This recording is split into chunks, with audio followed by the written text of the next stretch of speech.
Hey team, regular listeners of the pod will know I will never shy away from an opportunity to talk about discharge on the pod. And luckily, our sponsor, Skimpies, is giving me an incredible opportunity to do just that. Anybody who's known me for a while will know I am fascinated by women who can just go commando without a care in the world. My bod is just not built like that, especially post-kids.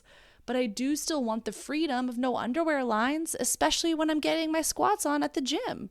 Enter Skimpies, the original leggings liner. You just press the Skimpies into your leggings and you've got an organic cotton barrier right where you need it. And it stays put. It's crazy, even during a sweaty workout. With hundreds of thousands sold, it's a no-brainer. Go to skimpies.com to get started. Skimpies, we just want to be in your pants. Hey team, and welcome. I'm your host, Carrie, creator of Mother Life, your destination for all things real talk and parenting. This is the IRL group chat, where we talk about the wild balancing act of pursuing careers and passions while also doing our best to show up for our kids. Join me every week as I sit down with some badass parents in my closet and we talk about their careers, kids, and relationships and all of the weird shit that comes up when you're trying to balance the seemingly impossible.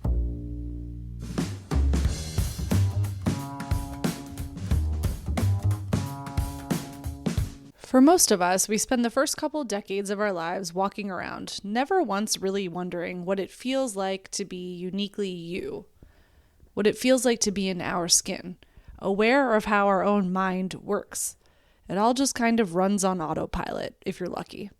Then the decades continue to tick by and you're forced, sometimes rather abruptly, to stop and take stock of what exactly it means to feel like yourself, usually because somewhere along the way you stopped feeling like yourself. At first, I guess I always thought of that question in terms of identity, how the changing circumstances of long-term partnership, maybe marriage, certainly kids, shift how we perceive ourselves and how we're perceived by others. How the goals, dreams, preferences of the first chapter of our lives start to maybe give way to new or different ways of being. Having kids cracked the whole identity question wide open for me. How I viewed myself hadn't really changed, but how I was viewed by others certainly did. What I was able to do certainly changed. It wasn't really until this hang you're about to hear, though, that I started to think about this idea of not feeling like myself as a literal medical term, a physiological phenomenon, one that can be attributed to perimenopause and menopause for women of a certain age bracket. These pauses are so heavily in the zeitgeist at the moment that it's starting to feel like a totally reasonable thing to do, to question whether or not you're experiencing peri while standing on the sidelines of the playground, hoping your kid doesn't ask you to go do the monkey bars with them because you're actually pretty tired. To answer listener questions, there were many, about how we move from playground conjecture to a bit more of a game plan around women's health in this stage of life.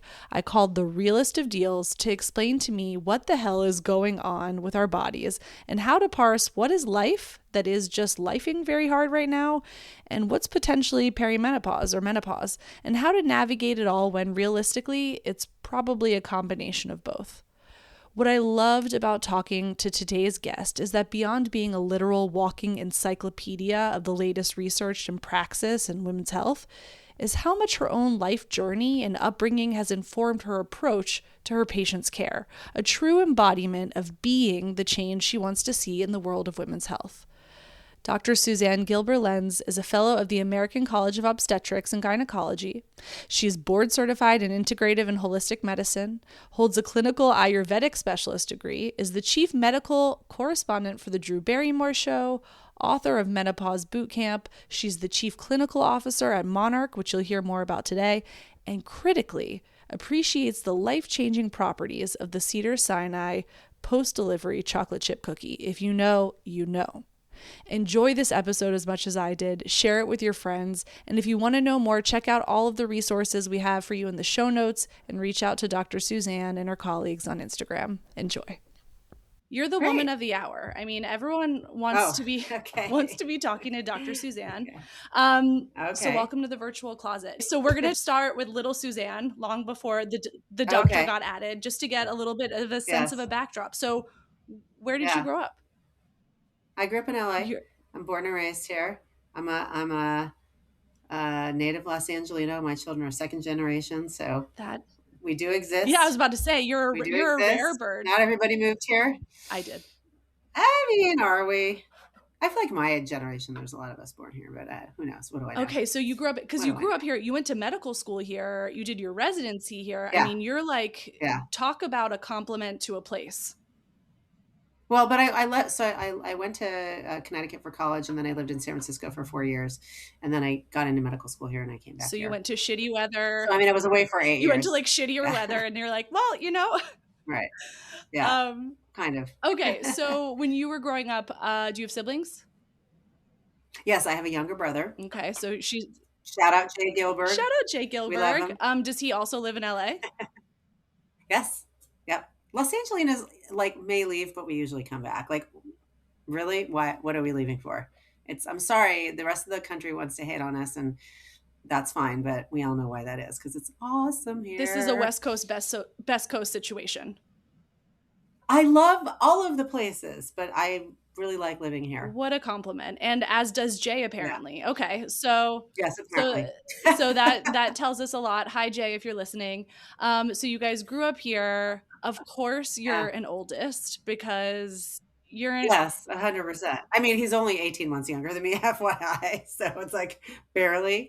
Yeah, but I am the older one. To be clear, Jay, she's older, but also like the eldest daughter energy. I mean, oh, yeah. You are a woman of so many hats, and you're like an executor. Like, you get things done.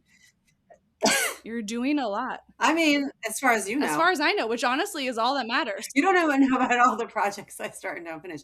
And how everybody's talking about ADHD now, and it's so true, especially someone my age, like girls, unless you were like, what girl is disruptive? Talks too much. I think if you got talks too much repeatedly on your report card, which also is so problematic in so many ways, you realize, and especially if you're Gen X, now you realize like, oh, undiagnosed ADHD. So it both, as we all know, that kind of works in your favor, and also it doesn't. Like, you should see what's like what you can't see. So I just started reading this book, ADHD 2.0. Just to like understand. I don't think I have it, but I think I know a lot of people in my life have it, and just to try and understand, because I foolishly thought it was like, oh, you take whatever, Ritalin, Concerta, whatever, and then it's fine. But it's a totally different way of your brain working and thinking and processing information, which I didn't appreciate at all. Yeah. Yeah. It's really interesting. And and I'm not medicated. Well, I'm on hormones. Maybe that helped. But I think that was the other big eye opener for me reading about it. And I'll put the link to the show notes if people are curious. But I just assumed you did take a medicine, but there is so much more like cognitive work. There's structural changes. Yeah, it's really interesting. Like, I was talking with somebody about this yesterday, because I think what's happened, and I think why there's been a lot of attention in like women, is that it seems like probably something in perimenopause and menopause, the brain changes, maybe it unmasks something, or maybe we're just talking about things more now in general, and people are realizing like, wait a second, my son, my 28-year-old son has ADHD, and that was, very clear very early. And really, like, if I look at family members, we all, on my dad's side, like, we all have that. Like, we're doing 10,000 things. It's kind of hard to like stay in one lane. But like something I read recently was that people think that we're really messy, but it's that like we're leaving visual cues, because it's really hard to stay organized. And so if I can't finish something because I can't, or because like I can't, I leave little clues all over the house for me. So it looks like I just have like crap everywhere, but like, in fact, I'm trying to remind myself that actually I have to finish that task. I have to pay that bill. I have to call that person. It's really, and I just read that that's like a really obvious sign. And I can't remember, I was talking to somebody else about it, and they're like, oh my God, yes, I do that too. So it's just some breadcrumbs. You're like, leaving breadcrumbs so you find your way back. 100%. So I don't get lost. Doesn't always work. Super interesting. And also, to the point about, and I'm excited to get into talking about perimenopause and menopause with you in a little bit, but I've been thinking about recently, I just turned 40, and I've been thinking about when you're growing up, you see women of a certain age, I would say around like 40s going into 50s, like the woo-woo, like all of a sudden we're into crystals and we're into all this stuff. And I'm like, of fucking course, you're living in an existential crisis and you're trying to Yeah. make sense of a world that was not built for you. Yeah. And so you're like Yeah. pulling on all of these Yeah. tools, but kind of before Yeah. that point, you kind of can skate by and survive without it. And then Yeah. all of a sudden, it's either Yeah. like that or just abject rage or both. Yeah. Yeah. So now I Yeah. understand the woo woo, caftan wearing, crystal loving. Yeah. You know what I mean? Totally. Just trying to get through Yeah, it. we're Trying to make we're sense of trying to use it. all the help we can get. Okay, so Yeah. you and Jay are growing up. Were you Valley side people or over the hillside people? Beverly Hills. I can say it loud and proud. I'm 60. I'm finally not ashamed. Beverly Hills, California. Own That is it. where I grew up, Also, which was like a small town when I was growing up. It wasn't that it wasn't fancy, but it really was like a small town. Like there was a JJ Newberry, you guys can look that up, with like a lunch counter. There was Toyland, there was like the toy store. There were like we would walk into town, once you got to a certain age and like do little things, but it wasn't like Rodeo Drive. It was like this weird small town where it was a weird small town, but it was a small town. It wasn't snobby. It was just like that was the industry yeah. here. Well, and I think about that now as well. With my son just started TK, so 5 and 2.5. Yeah. And it's like Yeah. people's kids have to go to school somewhere. Yes. Yes. People Yes. have to go to the grocery store somewhere. Or, I mean, Yep. maybe they're sending somebody else to do that, but like people have to get a coffee somewhere. And like they do that where they Yeah. live, Yeah. right? Yeah. Everybody's from somewhere. Yeah. Everybody has Yeah. to live somewhere. But it was really an awesome childhood, and it was super safe. It felt safe, and just I don't know. It was just like it was nice. It was like a nice small town vibe. People knew each other. People watched out for each other. People took care of each other. What were your parents doing when you were growing up? My dad is a physician. My dad's a Oh, right. He just psychoanalyst. published this And book. yes, yes, yes, yes, yes. He just published a book called The Myth of Aging, which is like killing We'll put it it. in the show notes. Yeah, and he's like doing all the podcasts and all the television. It's really great in press. It's really fun. He's 89. He still practices and does other things. My mom was a stay-at-home mom. She had been a teacher and was stay-at-home. It was very like Classic. 70s. Yeah, so stay at home. And she did end up going back to work. My parents divorced when I was 18, 19. And she was a book editor, really interesting person, a curator, super interesting. She just like did a lot of stuff. Both my parents were really into travel. So we were very, very fortunate. We traveled all over the world and had a lot of experiences of us being the other and understanding like deeply about respect for differences, and I don't know, it was pretty awesome, and it really influenced me a lot. I was going to say, I mean, I want to talk a little bit about later the integrative medicine piece, because I think that is such a specific. Well, it directly comes from that, for sure. Right. Once you see that there are people living in a different way and are happy and healthy and like whatever, then you can't deny that there's value in that, right? Once you see it with your own eyes. Right. So you grew up in a house of thinkers, it sounds like. I mean, yeah, I guess I did. My mom was super intellectual. She was very smart. And, I think just because of when she grew up, she didn't have the same kind of opportunities. And she always really, really pushed. It's not the right word. My mom was really super not a pushy person, actually, but like always encouraged pursuing things. And I think she very much had ideas in mind for me about like me getting to do things that she didn't. She didn't talk about it, but she did stuff to sort of set me up for that. But super smart, like just a really like was always, even like in her later years, she was like taking classes at UCLA and always reading. My dad is more like me. We're like, I honestly don't know if the guy has ever finished a book. I mean, he wrote one. That's pretty hard. But what's interesting? And he was telling me the other day, like, I'm the one who came up with the concept of these really short chapters. I was like, of course you did. Like the chapters are like 2 pages, which is smart because people don't have an attention span, and nor does he, which is fine. He's super smart. He's brilliant, and he's a really interesting guy, like really interesting, but in a totally different way. I mean, obviously he's highly educated, and he did go back to school. So he had a PhD, he had an MD. He had a PhD, and I believe it was probably his psychoanalytic degree. I can't remember. And then he went back to rabbinic school in his like 70s, and he is an ordained rabbi. Available for bar mitzvahs? I mean, you'd have to ask him. Guys, we have a potential Rent the Rabbi published author. Love it. That's a thing, by the way, like where I grew up in Florida. This is a culturally different thing here, where this is niche for the Jews listening, where like here people may or may not belong to a synagogue, but they'll like get a rabbi to come. Yes. Like teach their kid to do it and then do it at home, which is, I love that people are identifying. That's a whole other podcast, because I think that also says something about how people don't feel like that's their community in the synagogue, and that they want to stay tied to the rituals and the culture, which is really important. But that's says a lot. Yeah, no, for sure. It's been very, because it doesn't speak to them. It's been very interesting because we moved here from New York 4 years ago, and even in like it's just a totally, I haven't experienced it before. Okay, so we have your dad of a deeply curious man. It sounds like a lot of interests, and you're growing up in this house. When in school, were you like need to get the A? Need to like what kind of student were you? Yes. Yes.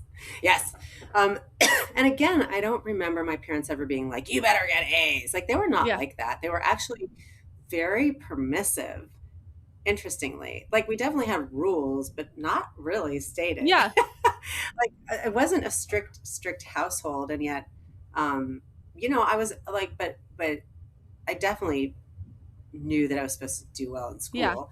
And I wanted to. I don't remember there being outside pressure. I don't remember feeling super pressured. I do remember, like, obviously in high school, like I was super ambitious. I wanted to go to a great school. I wanted to do great things in my life. I wanted to have impact. I knew that as a kid. I really cannot explain it to you. So I knew that the path for me was like, I'm going to get a great education and I'm going to do something with that. And so, and I loved learning and I loved reading. And it's very interesting because this morning, before I came home to do this with you, I was actually at the Huntington Library out in Pasadena, which is really interesting for 5 million reasons. But why was I there? Because I got a library card there. So they have a rare books collection. It's not a circulating library. You cannot take anything out of the library, but they have rare books and they have other books that are less rare that you can touch. And you have to apply. And because I'm doing research for my next book, I applied. And I got my library card, and then you have to go and like do an orientation. And I'm going to go back on Tuesday and start pulling the books that I want for my book. What I cannot explain to you how thrilling this was for me. I was so excited. I was joking. I was like, I'm probably going to, they give you a lanyard and it has like a thing, and they took my picture and I'm official, and I was like wearing it all over. And I was like, I'm going to sleep in this thing tonight. I get it. It is, I can't, and it really brought me back to my childhood and like how important reading and learning and books and satisfying my curiosity was. So the funny thing is, like, talk about being in touch with your childhood. Like I really had this whole thing this morning, literally till I got home to do this with you, like of going back into my memory banks and like the things that really lit me up as a kid. And it's pretty awesome at this point in my life. And I have a whole theory about this with menopause. Like, I really feel like menopause is a return to yourself in many ways. And so I really have felt a return to like all the little Suzanne stuff post-menopause. It's like fantastic. So I always wanted to be a writer. I'm a writer. I loved going out to the Huntington Library. I have my library card now, like the stuff that was really beautiful and enchanting and inspiring to me then are things that I get to revisit now from an adult perspective. And I do see it a little bit differently. Oh, yeah. There's so many, but do you think some of that is just like or I'm sure a lot of it is the time where you are in your life? Like you have 2 kids? So, they're grown up. They need you in a different way now. Ish. Yeah. Like they still need you. Yeah, they don't live with me. They're in their 20s. They're 25 and 28. They need you in a different way. But they don't live in my house. I don't have to feed them every day. I'm not getting them to school. I'm not like constantly focused on somebody else's needs. And that's just timing, because I had my kids like what would now be considered a little bit early, but I mean, at the time was not. In my, early 30s, I had my children. So I'm postmenopausal and I'm like living life. It's kind of awesome. I know. There are definitely some pros to doing it earlier. I remember when cons too, but I remember when I established with my OB here, the practice you used to be at, actually, I think, because Yeah. everybody knows Yeah. Dr. Suzanne. Anytime I mentioned that we were having this conversation, oh, I think I went to her, but I know that practice. So she's a woman about town. She's seen a lot of vaginas, and I started there and I said something like, well, I'm a geriatric pregnancy. It was for my second. And the doctor leaned over to me and she goes, you're the youngest person in, like, because the age and whenever the timelines are so different now. She just was like, Yeah. okay, sure, geriatric, whatever, but like we don't really need to do that. Like you're Yeah. the That's not really a thing we no, do. like we're just not impressed by this. We're not doing that. We're not doing that to you, which I appreciated. Especially not in that Yeah, practice. that's what she said. She was like, of all of my patients, you're the youngest one. And I was 38, Yeah. I think. Yeah.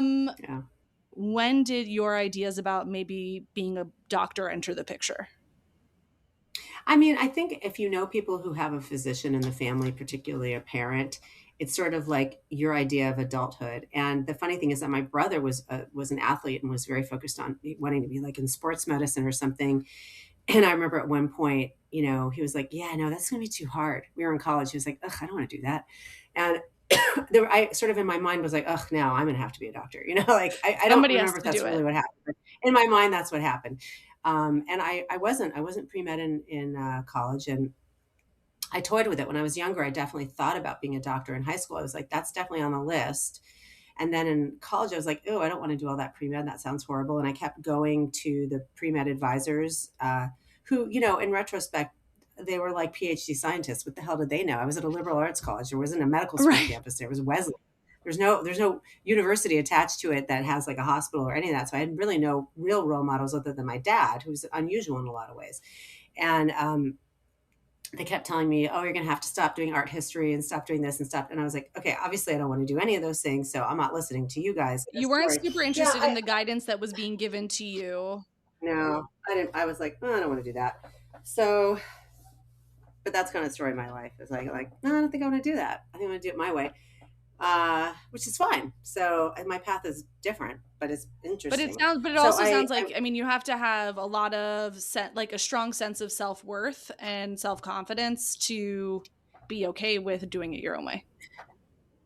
Yeah, I think you're probably right. And I mean, and I also was really attached to my own journey. I think I really didn't think at that point that I would go to medical school. I mean, I thought, well, I guess because I really was attached to continuing to study the things that made me interested in that I was curious about. And I graduated. I moved to San Francisco with some friends from college. And the funny thing is that two of our best friends, well, one of the five of us, three of us became physicians. Yeah. It's so contagious. Yeah. And I worked for a while and I was like, yeah, this working thing, it's really hard getting a job with a bachelor's, in social psych and art history. So, and I also realized like, if I don't pursue this medicine thing, it's going to bother me, because I still was like, but I think I may want to go to medical school. And I had to go back and redo all my pre-med requisites, but it was great. I ended up doing a post-bac program at Mills College, a women's college, and it was fantastic. I fully learned to appreciate why women's colleges are so outstanding, especially if you're doing something that is not, stereotypical female. I mean, nobody was talking about STEM. Are you kidding me? I'm 60. Nobody was talking about that. So I was at Mills College and I was like, oh, I'm not dumb in math and science. I'm actually really good at this. I ended up getting a chemistry fellowship. It was crazy. And I had such an amazing supported experience there, and, got into medical school and came back to LA to do that. And here I am. So, but I think I think I'm a better person. I was a better candidate for medical school. I'm a better doctor You took because the break. I didn't go straight through. Yeah. And I exposed myself to other things. I worked for a living. I had to take care of myself. I came to medical school feeling more like a fully formed human, and kind of knowing who I was and having a background that wasn't so straight and Traditional. narrow, Uh-huh. Yeah. Before we go on to the medical school piece, because I want to talk about, obviously medical school is famously a stressful, competitive environment. So I want to talk about that. But before we do, growing up in the home you grew up in, What was the conversation like around bodies, sex, periods, etc.? No Okay. conversation. I remember getting my period and being so like mortified and like telling my mom and telling my mom, don't tell dad. And of course she went and told dad. And then like he was all excited for me. I don't remember. And I was just like, I Mortified. literally want to kill all of you and Yeah, die. sure. Like this is the worst thing you could have ever done to me. And my mom is awesome. My mom passed away 5 years ago and she was just like the best person. I loved her so much. She was so great, but she was like a lady from the 50s. Okay. She was not super open. And like even I'm just gonna like whatever, R.I.P. mom. But I remember her having like a talk with me about like sex, and I was like already having sex with my boyfriend. I'm like, what do you think is going on in the couch in the living room? Like, hello. I was just like, oh my god, I want to Too kill late. myself again, mom. Seriously, with these talks. And then like I told her, and she cried. Right, of course. And I was like, okay, so none of this was about me. Very Gen X, very on brand for Gen X. Like, I really want to be clear. My parents are awesome. I'm very privileged. They raised me great. They love me a lot. They did so many great things for me. But like to say to y'all that Gen X was raised to be seen and not heard, I'm not Yeah. kidding at all. And I feel like in my family it was maybe less than others, but like, like it was just like all these bodily experiences were not about me. They were about Totally. them. And like their fears, anxiety, hangups, Whatever you it were a was. blank slate to Yeah. project their Like, shit on. I had no freaking idea. And I got to tell you, going into women's health, like I had to work through a lot of my own shame and stigmas. And I remember early on, like talking about sex with patients and being so happy that like I was down here between your legs talking while I'm doing the pap because that's Yeah. what we do. We don't have a lot of time. And I was like so happy that they couldn't see my face, because not that I was making a face, but I was like, I You're think I was like, yeah, you're blushing. like, I don't want to make eye contact with you right now. We're talking about something intimate. Yeah. Like I distinctly remember that. That's 100% not how I am Yeah. now. But like early in my career, because the other thing too is like, how do you even teach people to talk about this when they have to deal with their own stuff? Yes. And it's not like we do that in medical No. school. I mean, maybe they I do don't now, think they do. but No. I don't think No. so. No. But it's funny because obviously you're going to have to talk about sex. There's just no, even if you're not like counseling on sexual health and really sex positive, like your patient's pregnant. They had sex. Turns out they had sex at least one time in their life. At least once. Oh God, I have so many questions. I'm so excited. Okay, so that's the kind of household you were growing up in. When you went into medical school, did you have in mind a specialization? Yeah, I thought I wanted to do women's health. I really did. I think I was smart about it. I was like, let me be open and let me see if I can convince myself to do something else. And I could not. I was just Drawn to like, it. I felt compelled. Yeah. And was it always because I feel like sometimes the gateway drug, my best friend, Erin, I know you're listening. I love you, OB-GYN, love of my life. She, I remember when we were growing up, she's like, I'm going to deliver babies. Like there's this sort of like the gateway drug of delivering the baby as Yeah. being the Yeah. entry point. Yeah. What was it for you? What was Yeah. like the intoxicating thing? Yeah, I wouldn't say when I was younger I thought that at all, but once I was in medical school, and also I had now been out for 4 years, so like I had experiences in clinical medicine in order to see like, is this really what I want to do, and also to get into medical school. So I lived in San Francisco at the time. I worked at the Haight-Ashbury Free Clinic, which was pretty Very awesome. right on. San Francisco was so crazy. This is pre like .com Yeah. even. Like this is the late 80s, early 90s. It was so great there. But I'll never forget, I was a medical assistant in the clinic. And it was really cool and I loved it. I was like, oh, I like doing things. I like placing a TB test. I found out that I like doing stuff. And I'll never forget the physician who was, our attending there, who's so great. He was like, oh, I'm going to do a pap. Suzanne, come on in here. Because he knew I was applying to medical school. He's like, come on in. And I remember seeing him do a pap smear. And I was like, oh my God, I have a cervix and I've never seen one before. Like, I was like, whoa. So like stuff like that. Like, I was like, whoa. I think I kind of was like starting to get interested in that. Once I was in medical school, I mean, yeah, delivering babies is like very sexy. But I thought, oh, this is going to be so hard. Like, it's like not always going to be fun. It's scary. And also it's going to like ruin my life. And yet I could not bend my mind around doing anything else. So that was that. I couldn't. But so you're right. OB is the gateway drug. And where in your trajectory had you thought, like, did you always know you wanted to be a mom yourself? Yes. Okay. So we, Yeah. So I was already with my now ex-husband at that point. Like I met him in San Francisco. So when I moved to LA to go to medical school, he came with me. I mean, we were in a committed relationship at that point, and we got married my fourth year of medical school. So I knew I really wanted to be a mom. And I also didn't want to wait. I was pregnant during my residency because I had a little time off. So I got married at 29 and I had my first baby at 31. you And then child my bride second, you. Not really. I mean, at the time I thought I was so old, and now I'm like, oh my God, I was a baby.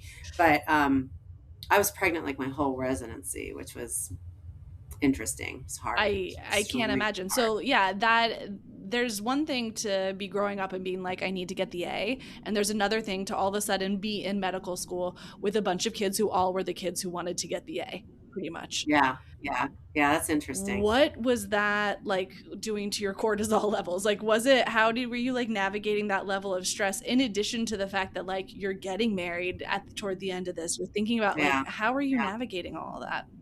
Well, I think that helped me a lot because I wasn't like my whole life wasn't medical school. I mean, of course it was, but like that wasn't really my whole social life. And I was coming back to my hometown where I had friends and people and I had my family, although it's not like I had much of a social life at all.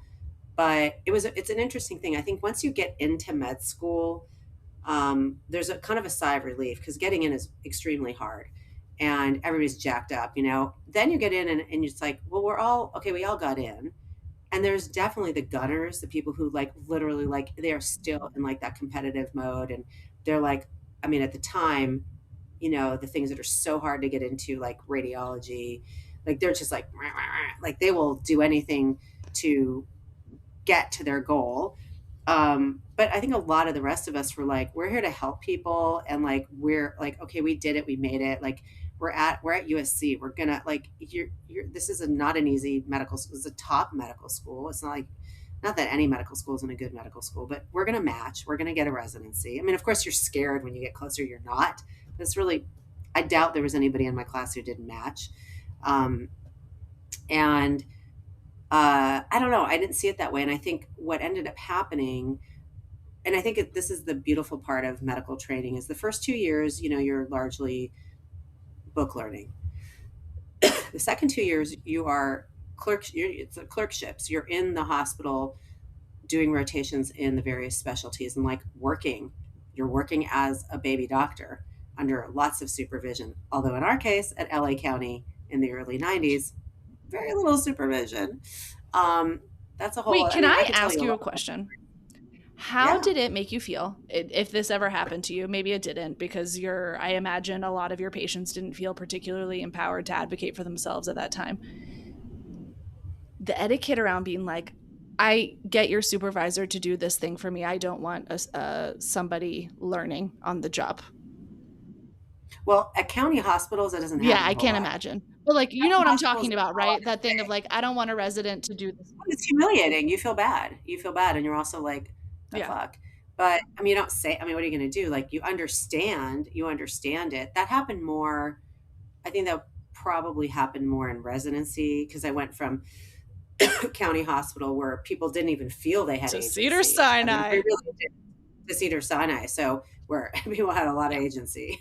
So, although not everybody, you'd be surprised. It was at the time it was still a very diverse population. It still is, but there were some payer mix changes that happened after I left. So we had a lot of responsibility and a lot of patients that were our own patients. But what happens when you're on the wards is like you as medical students on a team, you need to rely on each other. You need to be good teammates. And people who didn't think they liked each other and who didn't seem to respect each other. And there was a big bro culture, a big frat boy bro culture in the medical school. And there was a lot of dissent in the first couple of years because women, I mean, I was a little bit older. Like there was a group of us that were like, hey, that joke is not cool. Like we were calling people out and they were just like blown away. And like, people were scared of me. I mean, I think, Get it, yeah. doc. So I mean, get after it. yeah, I was just like, what? You can't say that. That's like, you're about to go take care of people. Like if that's the level of disrespect you have for your classmates, how are you treating the vulnerable person across the street who doesn't speak English? It was just gross. So we kind of had it out, and our class was known as being quite fractious.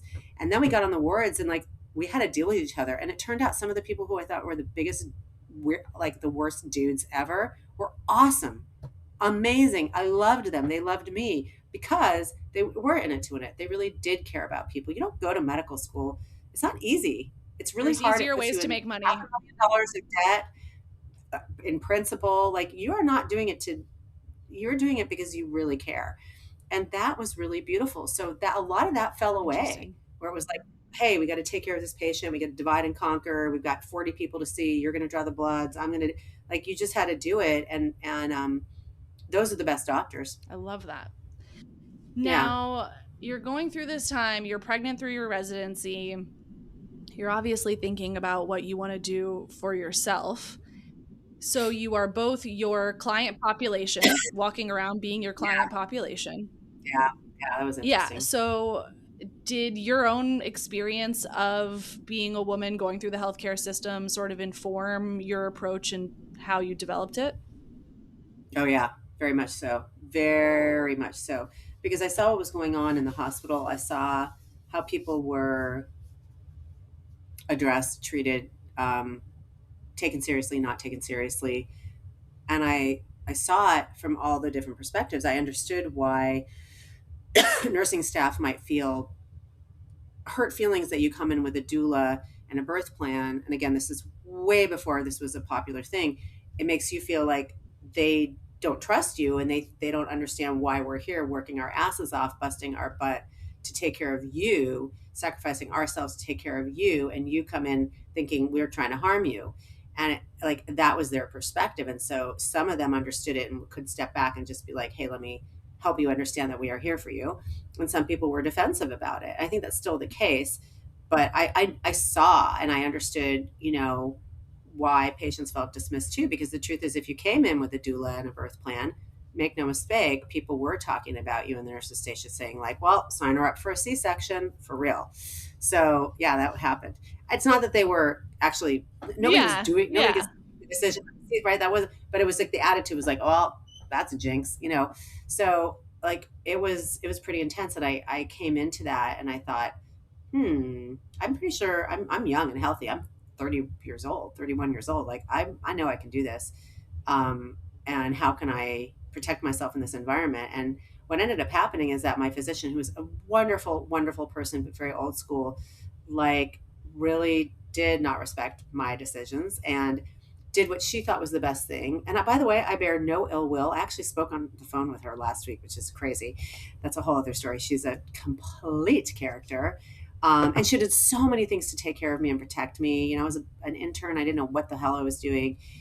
But, I walked in, she gave me Pitocin, then I ended up getting an epidural. She broke my water. She put a scalp electrode. And I had the baby in like 5 seconds, by the way. I had a really fast labor.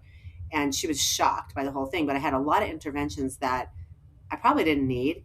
And after that, I was like, oh, wow. So I'm never going to do that to anybody. Like, I'm never going to do that. I'm just going to, I know what to do as a physician. And I know if I'm telling you like, hey, this is what you need to do. Like, I always want my patient to understand, like, I only have their best interests at heart. I'm not on autopilot here. I'm looking at the case. I'm not intervening. Yeah. If I'm intervening, it's because we need to intervene. That's it. Like, I'm not intervening otherwise. Do your thing. Do you. I don't care. Rub the patchouli oil, chant Om Shanti Shanti to the full moon. 100%. Do whatever you want to do. Yeah, I don't care. It has no impact on me. Like, I know what I need to do. And at that point I've been lucky that I've had, it's not like a call schedule and you don't know the patient and they're rotated through all the different doctors like the way we did in our practice, which was way better for you than us, by the way. It was horrible for us, but it was great for you. You had your one doctor and you saw her or him the whole time, unless like, I was sick or I was delivering a baby and I delivered you even if I wasn't on call. So you already knew me for a long time. And a lot of my patients knew me not just for the life of the pregnancy, but for years before. So they already trusted me. So they knew who I was. It made my life easier. And by the way, I welcomed a good doula because they kept you healthy and safe and sane. And they did all, I didn't need to go in there and rub your feet. I don't have time for No, that. Oh, no. Oh, I love nothing so more than a labor and delivery nurse. Also, the Cedars Sinai chocolate chip cookie, yeah, it's it's they're arguably one of the delicious. most important cookies in American society today. It could be. It's kind of holding all the I'm fabric gonna I'm gonna together. go out on a Last limb remaining, and say it's an important it's the cookie. last remaining thing. I mean, if we lose that cookie, we're We're really done. doomed. Democracy is Very important over. cookie. So let's talk a little bit about the evolution of your practice, going from sort of the traditional, your OB-GYN in a practice, sort of traditional practice model, to sort of how have you evolved in what your work and what your offer is over the years, and why? Well, I mean, the interesting thing is that very early on in my career, I felt, I still felt really curious about how other people were doing things. And I think I felt that maybe some of the spiritual aspects that we don't talk about in medicine, but I think really good physicians feel it. They just don't necessarily talk about it. Like there's something else going on. There's like the healing, right? Which is like healing is not that, it's not the science, it's the art. It's the bedside manner. It's the energy that's exchanged between people. It's the trust. It's something, you know? So I already had that sense. And I think in an effort really to educate myself, and I think because of my constant curiosity and because of my own personal interest to sort of take care of myself coming out, you know, I had a baby and a toddler. I was starting my career, you know, on the tails of more than a decade of studying my ass off, just trying to figure myself out. I started learning about meditation and yoga, and I got interested in Ayurveda, which is the ancient medical system of India, very similar to Chinese medicine. And yoga is actually a branch of Ayurveda. Um, so I got really interested in that, and that really led me down a very interesting path. I started learning about other.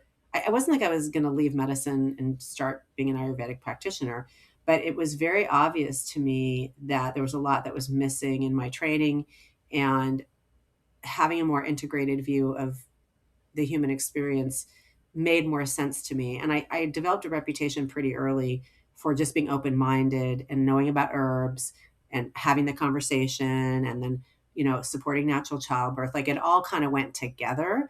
And the patients really supported me in that process because they came to me and they heard about it, they felt safe, and they really validated that I was doing something that was necessary. So I was always doing that inside of a busy insurance based high volume practice. So that wasn't new. It just, what happened is that it just got harder and harder and harder and harder to breathe and do the kind of medicine I wanted to do. And then over time, I got really into menopause as well. Similarly, way before people were really talking about it. And that is that is medicine that requires a lot of time and a lot of patience and a lot of back and forth. It's not you're going to, you know, talk for 2 extra minutes at the end of your pap smear and then see you next year. Like that's just not how that works. And it just became impossible for me to practice medicine in a way that felt safe, honestly, and gratifying. And it was just very physically and spiritually and psychologically taxing for me. And at that point, you know, I was a published author. I'd been doing media for decades. Like I had a reputation. I just couldn't handle it anymore. I couldn't handle the volume, seeing patient after patient, not feeling like I was really doing the right thing by her, having people wait 6 to 8 months to get in to see me. And, you know, I decided like, okay, I'm just going to do my own thing. And I had been working with a group as an advisor that was planning to do something in the women's healthcare space. And they came to me about a year in of, you know, year of my advising toward them. And they said, you know what, we're going to start a company that's going to do operations and management to help move doctors into concierge medical practices that focus on midlife women's health, because we see that that is really an Yeah. underserved population, and it's a population that requires more values based care. But the problem is that it's not reimbursable with insurance. And I said, great, I will be the first doctor. So that's what I did. So our business model is that the doctor owns her practice, but we provide operational support, all the things that doctors don't know how to run a practice and stuff. So I'm part of the leadership of the company, but my practice is owned by me. And I made that change in January 2025. And we now have 7 other doctors nationwide that we're onboarding doing the same exact thing. And there's really an appetite for this because women are missing out and doctors are burnt out. I mean, it's such a vulnerable and sensitive thing because you're part, I mean, you are in large part a medical professional, but there is this like therapeutic talk. I mean, when your doctor looks at you and says, "Are you okay? How's it Yeah. doing?" If you are not Yeah. falling apart crying because nobody has looked, especially after having kids, like nobody gives a flying fuck about you anymore. And to have somebody who's spending the time and saying, Yeah. "We can be here as long as we need to be here, but we got to figure out how do we make you feel whole? How do we make you feel happy?" That's a really hard thing to do in the confines of like a tiny 20-minute appointment slot or whatever. There's 10 deep waiting and they're pissed that they're And there's so waiting. many variables, right? Because it's like, okay, you're entering this new stage of life. There's the hormonal component. There's just like the where you are in your life component. There's so many things going on to disentangle that, like, really takes a vulnerability that is not the normal, stereotypical doctor patient relationship, right? And it can't happen No. quickly. It takes a while. You have to actually physically create time and space to have these conversations. So I have, 45, 60 minutes to talk to people. We really know each other. And also, the person who's going to join my practice is somebody who's committed to investigating and also willing to make the investment in their health because they understand that this is not just about now. And for a lot of them, it is because it's like the now is really not Yeah. good. But they also understand that, when you look at midlife and in particular perimenopause, that's the portal to longevity. That's the portal to the rest of your life. There's always time to fix it. You can come in when you're 70 and there's still things that we can reverse and fix. However, it's much better to Yeah. prevent. And prevention is not focused on in women's health. It just is not. And I'm not talking about women's health. I'm talking about the health of women because the number one killer of women is heart disease. And every day I say that, and every day a patient of mine who is an incredibly educated, sophisticated woman is like, wait, what? They don't know that. You guys don't know that.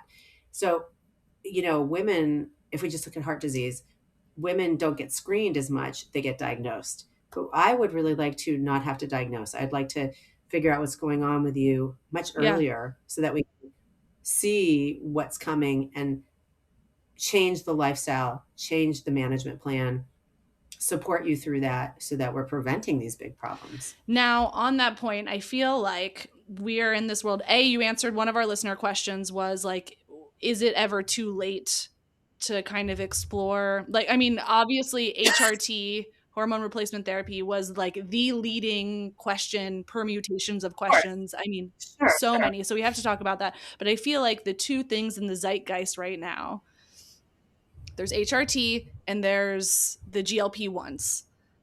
And those are Yeah, like the two prevailing things that yeah, women our age or my sort of between, let's say, mid 30s to 60s are thinking about. yeah. Is that what you're seeing as well? Or is that just my Instagram? Oh, yeah. Yeah, I mean, I think no, I think in terms of what people imagine would be the treatments or the management strategy, yes, that's broadly what I see. But I The think, symptoms are rage, a lot of rage, zero sex drive or interest in their partners whatsoever, depression coming out of nowhere. This is what I'm sort yeah, of anecdotally seeing. yeah, anxiety, panic. That's also a big one. Yeah. What else? We've never had anxiety, or like just not being resilient. The way I describe it back when people are telling me their story, when it's time for me to talk, what I often say, it sounds like you feel like all these things that have been coming at you have been coming at you, but now you're less resilient in how you handle it. And I never have anybody say, no, that's not how I feel. People are always like, Yeah. yes. And there's a term, not feeling like myself. It is in the medical literature. You can look it up, medical literature on not feeling like myself. Mm.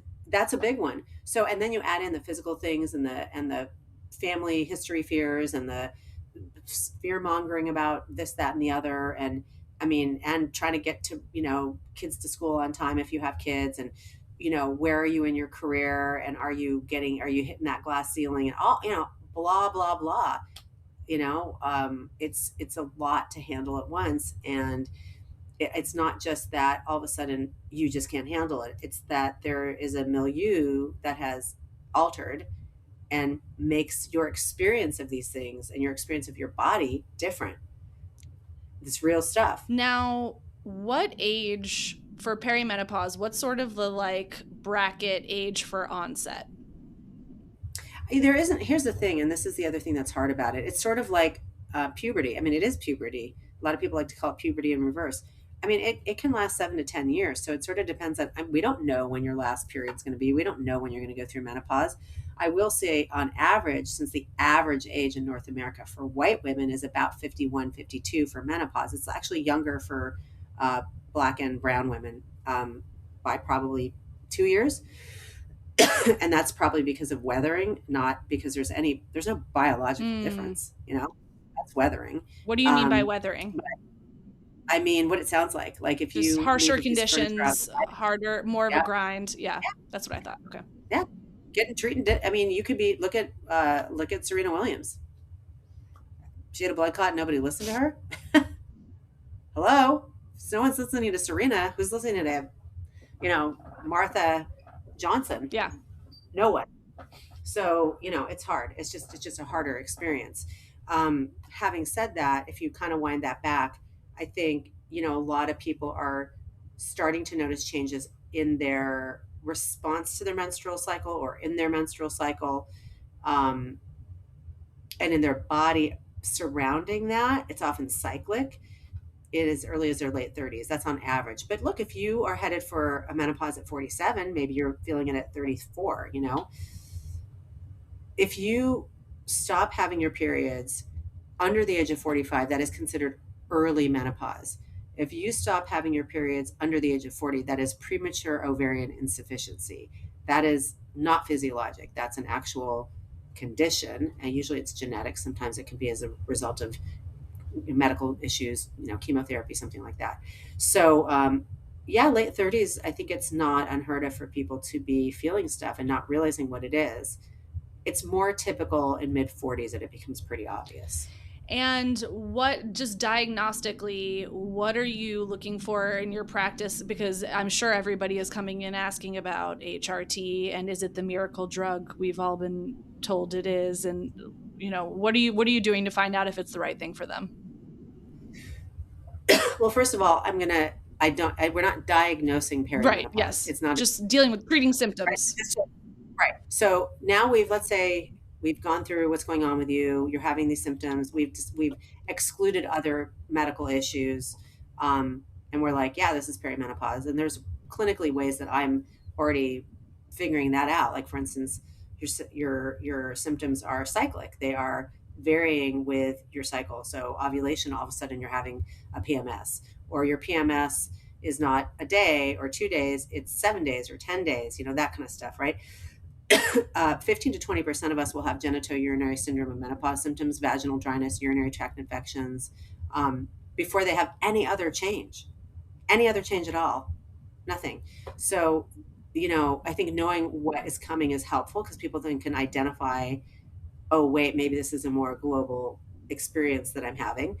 And I think the hormone conversation is on the table for anybody who wants to have it. It's not a one size fits all. It's not a panacea. It does not fix everything. But if your symptoms are attributable to changes in your cycle and the hormonal cycle aspect, yeah, hormones may be helpful to you. It's very important to have context to that conversation, though, right? Because it isn't an on-off switch. Like, oh, now I'm going to give you hormone therapy and you're going to feel like you're 31. I mean, that's not a thing. And also, what hormone therapy are we using, right? I don't use the same hormone therapy on everybody. You may have really terrible mood swings and sleep issues, and I'm just giving you progesterone the second half of the cycle. She may have headaches and hot flashes, and she's getting estrogen, and so she also needs progesterone, because we're not giving estrogen without progesterone. She may have UTIs, and it turns out they're not infections, it's inflammation and irritation, and she's getting vaginal estrogen or vaginal testosterone. She may have libido issues, and we're really just giving testosterone. So, and then there's various combinations. And I can tell you, if you're in perimenopause, I promise you, whatever it is that we're doing now is not what we're doing forever. Because 6 months from now, 2 years from now, 5 years from now, things are going to continue to evolve. And that is also why having devoted long-term relationships that are expansive and safe are really important, because this is not a one-off. Totally. Like, I'm not going to see you and okay, great, that's terrific. Like, no, this is going to keep changing. And then there's, the actual, like, really getting into the nitty-gritty of that transition through menopause, which for some people is really, really, really hard. There's post-menopause, like, you're still a person. You're spending a third to a quarter of your life in the transition and beyond. And so we're dealing with ongoing maintenance, we're dealing with metabolic changes, we're dealing with brain changes, we're dealing with heart changes, we're dealing with bone changes, musculoskeletal changes, all sorts of changes. These are not bad things. If you know what to do and know where to go, it's things. It's things. There's if you feel like you have no idea what's happening and no help, that's horrendous. Horrible. So, like, some of the symptoms that people wanted to know about were, is my insomnia potentially, my sudden insomnia related to this? Is this UTI that's not showing up as a UTI on the test part of this? Is my sudden rage part of this? These are all sounds like things. Yeah, it sounds like it, probably. Now let's talk a little bit about the sex drive piece, the libido piece, as somebody who's like, are you kidding me? Like, no thanks. This is such an interesting time of life because you're also really tired. You're trying to perform at work. Right. You've got kids who need you and whatever. Yeah. And so it's just like not a really sexy time in general. Yeah. How can people, or is it possible to parse what are the sort of environmental factors that are contributing to you being 0% interested and the more hormonal ones? Or is that just like a fool's errand to try? I mean, I think it depends on the person, and I think it depends on how willing you are to investigate it. Because I'll tell you, I have a lot of patients who tell me, you know what, we went away for 4 days without the kids and we had sex 4 times or even once, and they're like, and I actually liked it. So I think that helps a lot, because you're like, okay, some of this is some A/B like, testing. Yeah, and I'm just exhausted, and like someone's touching me all the time. Like when you have little kids, are literally on your body constantly. And I think the other thing that happens often is if you've got, working parents, like you said, like your head hits the pillow, even if you're not working, you're working, right? If you're not working outside the home, you're working, and you're there all the time, and it's like the same old thing. And like your head hits the pillow. You don't want to have sex. You want to go to sleep. So, and also it's, long-term relationships are amazing and wonderful. And there's a lot of safety and intimacy. And also it's like the same person, the same thing. So I think it needs to be talked about. And I think the other thing is that if you can introduce some novelty or conversation or re-approach, like how can you work with me as the partner to help me feel like this is something I want to do, and focus more on yourself and enjoy it, then that can be a big unlock. But there are hormonal aspects as well. So listen, if you aren't sleeping, sex is not on the table. If your hormones are in the toilet, and that, I'm really loosely using that term, that may be a difference for you. And the problem is we don't test all of our hormone levels at different points in our lives, so we can't tell you. Right. And it isn't just testosterone, because testosterone definitely plays a role.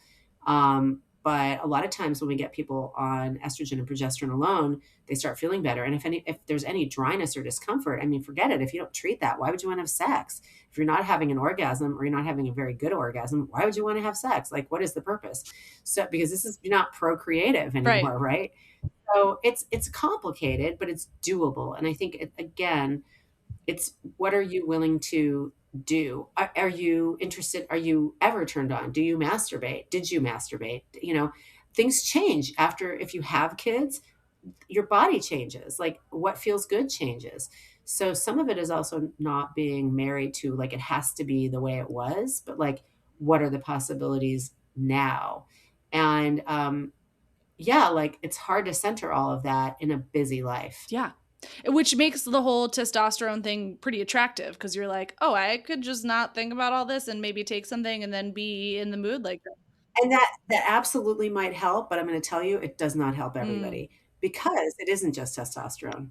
So about 50% of the time, it works. And honestly, we use it off. It's all off-label use because there is no FDA approved use for testosterone in women, which has zero scientific merit because women have a lot of testosterone when they're younger. Yeah. They don't have as much as men, but they have more testosterone at certain points than estrogen.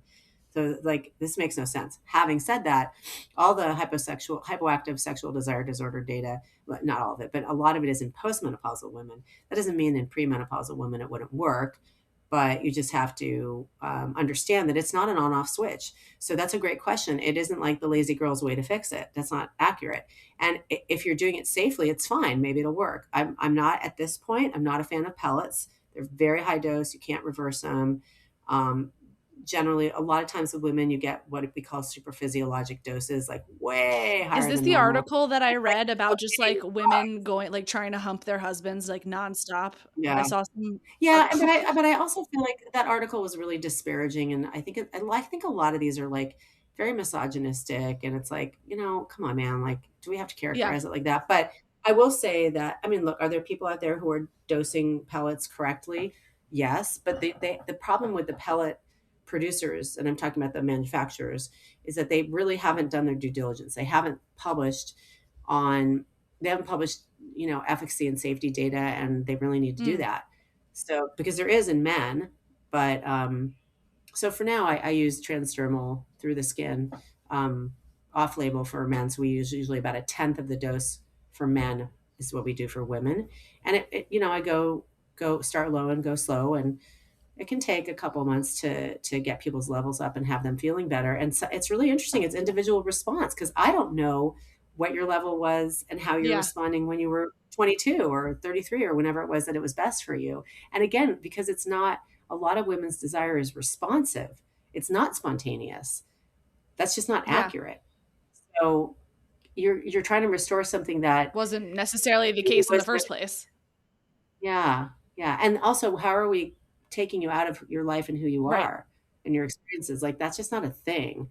So I just always want to be realistic with people. But I prescribe testosterone. Okay. Absolutely. That's useful. I feel like everybody is just like wants the easy answer. And one of the things that I'm hearing from you, which makes a lot of sense, is because everybody is obviously so different, their lived experience is so different. It does require a lot of like, or if you want to do the work, personal like data collection. Like I noticed, are you wearing an Yeah, Aura ring yeah, right now? Yeah. yeah, So I like yeah, just got this thing. There's like, I guess all these different ways that we can be journaling or keeping track of, like yeah. what are sort of some of the data points that you would recommend people to kind of track for themselves so that they do a good job of being a patient to somebody like you so that they can have that intelligent back and forth. Like I bet if I came to do an intake with you tomorrow and you asked me a bunch of questions, I'd be like, I don't know, I can tell you how I'm feeling today because I forget.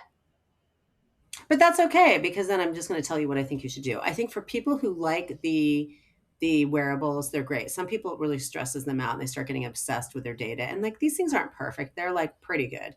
I think they're feedback for us. But I think using those if you like them and tracking it against your actual cycle, right? So when we say cycle as a gynecologist, I'm not just talking about when you bleed, but from one period to the next. If you are on the pill, if you have an IUD, this may not be something you can do. And when you have an IUD, a lot of times you really can because you're just not bleeding. But one of the first things I have people do is just track things like whatever it is that's bothering them, right? Their sleep, their mood, their bowels, whatever it is, and just track it for a couple of cycles and see, or do they see any patterns? Because they probably Mm, will if it's hormonal. They'll see peaks and valleys. They'll see things getting better, getting worse. And then you bring that in, we can look at that and say like, oh yeah, so you're ovulating on a regular basis. However, your egg quality is lower, and so you're not making enough progesterone or not making as much progesterone, and so your sleep is off or your mood is off, whatever. Like I'm just yeah. giving you an example. I think it's really analog on. I mean, there are apps and there are some apps that are safer than others. Um, but there are apps for that. And I do think that Aura, I know, and I think Whoop as well is starting to do stuff in perimenopause. So I think that can be helpful for people to sort of understand, are there changes in their HRV or their recovery or their sleep that they are noticing, because that's obviously going to play a role in how they feel in general, and really can help us build a program around what are their specific needs. When people come into my office, the first thing I do is get them on the body composition scale. And it's really, we got to get rid of that, like, how much magic number. That is How much absolute muscle are nonsense. we dealing with? How much water, etc.? It's fat versus muscle, and it's visceral fat around your organs. That's the heart disease predictor, right? It's everything. It's the everything. Inflammation. It's cancer, diabetes, high blood pressure, dementia. Yeah, it's all of it. So, there's a lot of inflammation that I think goes unchecked. And I think perimenopause in and of itself is sort of it's a period of instability. And so we start seeing things cropping up. And yeah, so the more information we can gather around that, and it's not that complicated, then we can look at, okay, well, actually your vulnerability is here, your deficit is here. It's not about like, what am I taking away? It's what are we adding in? Now, you have such a holistic view. I mean, I know that, like, for instance, you talk about nutrition and strength training and the importance of like all the things that we need to do to invest in our longevity and from a preventative lens. Yeah. If people aren't in LA, how do they find their Dr. Suzanne? Like, that was one of the questions that I got from people is like, how do I find the right type of practitioner who wants to listen to my needs on a holistic basis rather than sort of a little bit more old school dismissive of some of these changes? What do you recommend people look for? Are there like green flags to look for? Yes. First of all, I would call the office of a new practitioner or send your contact information in. Does the doctor do this? Can I make an appointment dedicated to this conversation? Because their staff is going to know. Oh yeah. Or, well, you're coming for your annual and we'll talk about it. So that, and I would also say, look, if you're following me online and you're following the people that follow me online, you're going to find somebody. Like, I could give you any region of the country. And I mean, we have a huge menopause WhatsApp chat that is international, actually, but let's see how many people are in it. And do you call it menopause? You have a menopause? That's cute. Oh yeah. So let's see how many people are in it right now. And this is people literally all over the world, but most in the United States, 54 members. So somebody always knows, and we're doing it all the time. Hey, who's in Chattanooga? Hey, who's in Berlin? Like, all the time. So if you follow anybody that I follow, and I'll tell you, a lot of the nurse practitioners are killing it in this space. They're doing great. They're some of the best educators. They're some of the best practitioners. I think if you think you're going to be able to pay insurance for this, it may or may not be the case. But I would do that. And I used to always send people to the societies. And I got to say that I don't necessarily, I'm talking about like the educational societies, organizations, I don't necessarily think that they're the best. I'm sorry to say. I think at least these are people that spent time and invested in their education. That doesn't necessarily mean they're going to do it the way I'm doing it. And honestly, if you can find a Monarch MD doctor near you, which you will if you are in San Francisco, Los Angeles, West Palm Beach, South Florida, suburban Detroit, Charleston, South Carolina, right now, in the next 6 months, there will be a Monarch MD doctor doing what I do, but his or her version, because one of them's a him. I think we'll probably have someone in New York soon. We're moving rapidly across the country, and these are doctors that own their own practices and do the kinds of things that I do. So I would definitely look for a Monarch doctor, because this is exactly what we do. And it's going to get better over time. And talking to your friends. If you have a friend, I mean, women always do this. You have a friend who's getting good care, that's where I'd start. Okay, wonderful. My last question, just to make sure we're doing this full circle moment. You have kids in their 20s. What was the sex and bodies conversation like in your house? Oh, yeah. Well, first of all, they were always overhearing things because I was on call, and they know about brown blood is old blood. My ex-husband used to be like, that was like his cocktail party joke. Like, oh, like, would you like me to answer your questions? That guy heard everything. I mean, listen, I was sliding the books under the doors when they were preteens too, because they didn't want to hear from me. But they grew up in a house where body parts were named and talked about. They grew up in a house where they were little babies and toddlers coming around with me on the weekend. They were on labor and delivery. So they knew where babies came from. I remember my daughter one year at preschool that I came to pick her up and the teacher said, "Oh, Georgia reenacted a birth today." Oh, I said, "Oh, I would have she loved to did." see that. She had a stuffed animal and she was sitting on a chair and it came out. I love it. I love it. Well, this has been such a joy. Is there anything that we didn't cover that you would like people to know? You're just this like absolute wealth of information, and I'm excited. I'm going to put obviously your social in the show notes because you do regularly just share things kind of like your dad in little bite-sized pieces that people can consume easily. But yeah, is there anything else that you want people to know that we haven't covered? No, I mean, just follow along, engage with me. If there are questions that weren't answered, they can reach out to you and they can also reach out to me. And, I'm always wanting to hear what people want to hear about, so, I mean, there's nothing pressing. I'm excited that I have a physician's associated PA who's going to be joining my practice soon. And so we'll be able to expand services and have more. She will have her own patients. And so for people who are interested, I'm still taking patients, but Alexis will be taking her own patients, which is great. She's an expert in interesting things like chronic vaginitis and pelvic pain, and she's getting trained up by me and everything else. She was a little kid saying, "I dream of being an expert in chronic vaginitis." I'm 100% certain that is not the case, but she's amazing. So I'm excited to have, more fun going on in our office. So if you're in LA, check Incredible. Well, this has been such a joy. Thank you so much. I'm really excited. There's so much information that everyone has asked for. And so we covered it all. So I don't want to hear from anybody. We covered all of the questions. Awesome. Thank you so much. It was great meeting you. Have a great rest of the day. Team, I need your help. If you love it here, please like and leave a review on your favorite podcast platform.